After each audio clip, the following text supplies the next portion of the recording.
دونوں صاحبزادے ایک ایک کر کے جب اس دنیا سے تشریف لے گئے تو یہ واقعہ ہوا، اور اس کے بعد ابتر اسی شخص کو کہا جاتا ہے عربی میں کہ جس کی کوئی فرزند نہ ہو، اور ابتر اس کو بھی کہا جاتا ہے ایک لاولد جانور کو بھی۔ تو حضرت تو آپ کے سکے چچا جنہوں نے بڑی آپ کو تنگ کیا اور بڑا آپ کے ساتھ آپ کا دل تشنیع کی، وہ بھاگتا ہوا گیا کفار میں اور کہا کہ فکر نہ کریں، ہم جس شخص کو ہٹانا چاہتے تھے ان کی جو دوسری اولاد تھی نرینہ وہ بھی اللہ کو پیاری، وہ بھی اس دنیا سے چلی گئی ہے۔ اب جو رائج الوقت طریقہ ہے جو اب بھی ہم سمجھتے ہیں کہ کسی شخص کی جو سلسلہ ہے وہ اس کی نرینہ اولاد سے چلے گا، تو اس نے کہا جی اب تو مسلمانوں کے سردار کا نرینہ اولاد، اور اس ابو جہل کہتا ہے میرے بھتیجے کی نرینہ اولاد ہی نہیں ہے، تو آپ فکر نہ کریں، ان کے جس دن یہ اللہ کو پیارے ہوں گے یہ معاملہ ختم ہو جائے گا۔ اب اس سے آپ کا بڑا دل آزار ہوتے تھے اور دل اداس ہوتا تھا، نہ صرف سرکار دو علیہ وسلم بلکہ مسلمان بھی سب کے سب۔ تو اس کے اوپر میرے اللہ نے ایک تو آپ کو سیر کرانے کے لیے اوپر لے گئے، اور وہاں جا کے آپ رضی اللہ تعالیٰ سرکار دو علیہ وسلم کو آسمانیوں کی سیر کرائی، اور آسمانوں کے اوپر معراج شریف کرائی، اور واپسی کے اوپر یہ سورت مبارک نازل کی۔ اب میں یہ کہوں گا کہ یہ ان آتینا کل کوثر، ہم اس کے اوپر تھوڑی سی بحث بھی کریں گے، اور جو میرے بس میں ہے مختلف لوگوں کے اقوال بھی پیش کرنے کی کوشش کروں گا، وقت کی کمی ہے کو مد نظر رکھتے ہوئے۔ لیکن ایک بات میں کہنا چاہوں گا کہ آپ صلی اللہ علیہ وسلم سے اللہ کو جو بے انتہا محبت تھی، اور اللہ نے اپنے محبوب کے ساتھ جو بے انتہا لطف و عنایت کی، اور اس قرآن مجید میں بھی جب ہم دیکھیں تو کس طریقے سے ہم دیکھتے ہیں کہ یہ جب آہستہ آہستہ جیسے ہی 30ویں سپارے میں والضحیٰ سے لے کے کوثر تک اللہ نے اپنے محبوب کی شان بیان کرنے میں کوئی کمی ہی نہیں چھوڑی، ایک سے بڑھ کر ایک صورت اتار دی اپنے محبوب کی شان بیان کرنے کے لیے۔ اور اسی صورت میں اسی میں جو یہ صورت اتاری، اس میں جو لفظ انا آتینک الکوثر کہا، اب دیکھیں اللہ تعالیٰ نے انا مطلب ہم نے، اللہ تعالیٰ نے اس میں ابتدائی یہ کی کہ ہم نے اپنے محبوب کو کوثر عطا فرما دی، اور ہم، میں بھی کہہ سکتا تھا ہم، یعنی کہ اپنے آپ کو عالی شان اور بہت بڑا بیان، اور اللہ ہے ہی، اور اس میں تو اللہ مبالغے کی حد تک خود کہہ رہے کہ ہم جب، اور مقصد یہ ہے کہ جب ہم کسی کو عطا کریں گے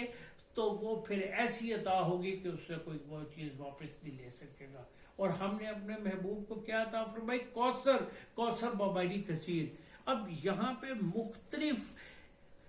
لوگوں نے مختلف اس کی تشریح کی ہے۔ ایک جگہ کے اوپر ایک بزرگ فرماتے ہیں کہ اس کا مطلب حوض کوثر ہے، ٹھیک ہے، وہ جو ہم سب لوگ جانتے ہیں۔ ایک جگہ اور فرماتے ہیں کہ سرکار دو علیہ وسلم سے پہلے جتنے بھی انبیاء آئے تھے ان سب کی جو فضائل ہیں وہ سب کوثر میں ڈال کے آپ صلی اللہ علیہ وسلم تک پہنچا دیے گئے۔ ایک چوتھے نمبر کے اوپر ایک جگہ کے اوپر فرمایا گیا ہے کہ یہ تیسرے نمبر کے اوپر کہ یہ میدان حشر میں جو ایک پیاسے لوگوں کے لیے جو کنواں ہوگا، ہم امتیوں کے لیے جو ایک آپ کا حوض ہوگا جس کے کنارے بے انتہا، کچھ علماء کہتے ہیں کہ 4 ستاروں کے برابر پیالے پڑے ہوں گے کہ کوئی پیاسا نہ رہ جائے، اس کا نام بھی کوثر ہے۔ پھر فرماتے ہیں کہ جتنی جو دین اسلام ہے وہ کوثر ہے۔ پھر کچھ علماء نے فرمایا کہ اس سے مراد صحابہ کرام کی کثیر تعداد ہے کہ اللہ تعالیٰ کہتے ہیں ہم نے کثیر تعداد دی۔ پھر ایک اور جگہ فرماتے ہیں کہ جس طریقے سے اللہ تعالیٰ نے اپنے ذکر کو بلند کر دیا اور آپ کا ذکر بلند کر دیا جو قرآن مجید کہتا ہے، اس سے مراد یہ ہے۔ پھر ایک جگہ کے اوپر فرماتے ہیں کہ ایک انتہا بڑی خوبصورت بات کی کہ پورا قرآن مجید عطا کر دیا، وہ کوثر ہے۔ اور پھر عاشقوں کے سردار حضرت امام جعفر صادق نے تو کمال فرما دیا، فرمانے لگے اس سے مراد، کوثر سے مراد سرکار دو علیہ وسلم کے دل کا نور ہے۔ اور یہ بڑی میرے دل کو لگتی ہے بات کہ دل کا نور تو حضرت فاطمہ زہرا سلام اللہ علیہ تھی، جو خاتون جنت بھی ہے، اور وہ عنایت فرما دی۔ اور دنیا میں ہر شخص کی جو نسل ہے وہ اس کے بیٹے سے چلتی ہے، اور آپ کی جو ہے حضرت فاطمہ سے چلتی ہے۔ تو اب دیکھیں یہ بے انتہا باتیں ہیں۔ میں اگلی دفعہ اس صورت کے اوپر بات کروں گا، ابھی صرف ایک بات کر کے آج کا بہت ختم کر دوں گا، اور وہ یہ ہے کہ میں آج ایک تحفہ آپ کو یہ دینا چاہتا ہوں، پہلے بھی میں نے دیا ہے۔ اگر کسی کے دشمنوں کی انتہا سے زیادہ تعداد ہو جائے اور وہ دشمن اس کو بہت تنگ کرتے ہوں، تو ایک ہی وظیفہ کیا کرے کہ دن میں 3 دفعہ بآواز بلند دشمنوں کا خیال دل میں رکھ کے، یہ ساری باتیں دل میں رکھتے ہوئے کہ میرے اللہ نے میرے آقا کے دشمنوں کو تباہ کر دیا، آپ یہ بآواز بلند پڑھ لیا کریں، انشاءاللہ میرے اللہ میرے آقا کے صدقے آپ کے سب دشمنوں کو تباہ و برباد کر دیں گے۔ باقی صورت انشاءاللہ تعالی ہم نے صرف انا اعطیناک الکوثر پہلی آیت کا ترجمہ کیا ہے، باقی انشاءاللہ نیکسٹ ٹائم کریں گے۔ اللہ ہمیں قبول فرمائے۔ وآخر دعوانا الحمدللہ رب العالمین۔